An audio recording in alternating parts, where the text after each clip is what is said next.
آگے بڑھتے ہیں، آپ کو بتائیں کہ واشنگٹن میں پی ٹی آئی کی تنظیم نے کشمیر کے عوام سے اظہار یکجہتی کے لیے ایک تقریب کا اہتمام کیا، جس کے مہمان خصوصی اوورسیز وزیر سید ذوالفقار بخاری تھے۔ اسی حوالے سے مزید تفصیلات بھی ہم جانیں گے۔ ہمارے ساتھ مقیم احمد موجود ہیں۔ مقیم احمد کی یہ خصوصی رپورٹ دیکھتے ہیں۔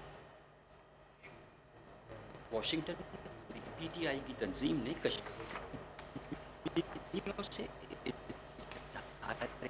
یکجہتی کے لیے ایک تقریب کا انعقاد کیا، جس کے مہمان خصوصی وزیر برائے اوورسیز پاکستانی سید ذوالفقار بخاری تھے۔ تقریب کے میزبان اکرم بٹ نے مکروہ اور گھنانے عزائم کی مذمت اور کشمیریوں پر ہونے والے مظالم کو امریکی سوسائٹی کے سامنے پیش کرنا ہے۔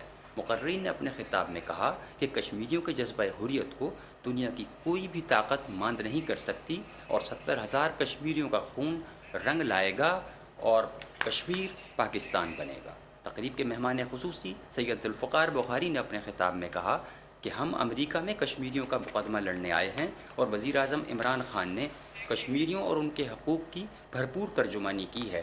وزیر اعظم نے عالمی لیڈروں اور تنظیموں کے سربراہوں سے اپنی ملاقاتوں میں کرفیو کو ختم کرنے اور انسانی حقوق پر روک ٹوک کو جلد از جلد ختم کرنے پر زور دیا ہے۔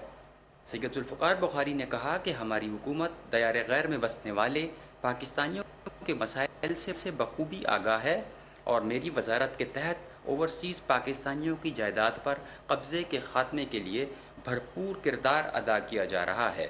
انہوں نے کہا کہ مشرق وسطیٰ میں پاکستانی لیبر کی بھاری تعداد کو روانہ کیا گیا ہے، جس سے کثیر زر مبادلہ حاصل ہوگا۔ واشنگٹن میں پی ٹی آئی کی تنظیم